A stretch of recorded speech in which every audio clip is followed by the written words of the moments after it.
Hello friends आम YouTube channel all time latest रे आपन को स्वागत। आसंतु जानिबा ताजा खबर। गैस सिलिंडर आज 100 टंका सस्ता। यार संपूर्ण टिप्पणी जानिबा पई हेले वीडियोटी को प्रथम रु शेष पर्यंत देखंतु।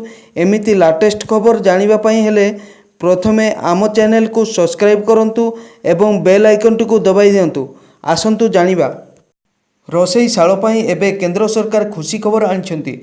बिना सब्सिडी रोसई गैस सिलिंडर प्रति 100 टंका 50 पैसा सस्ता करिसेंती। जुलाई 1 रु यह लागू होबो।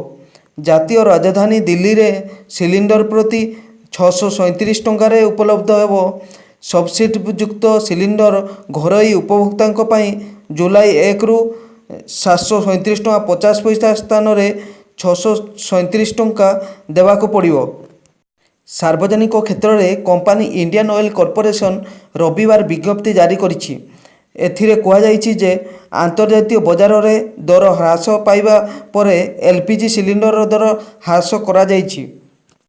सब्सिडी युक्त रोसई गैस सिलिंडर पई उपभोक्ता को रिलीफ नेबा समय रे बजार मूल्य हिसाब रे टंका देवाको पड़िबो। एहा परे सब्सिडी राशि उपभोक्ता बैंक खाता रे आसीजिवो। उपभोक्ता को 1 वर्ष रे 12 सिलिंडर सब्सिडी मिलुछि।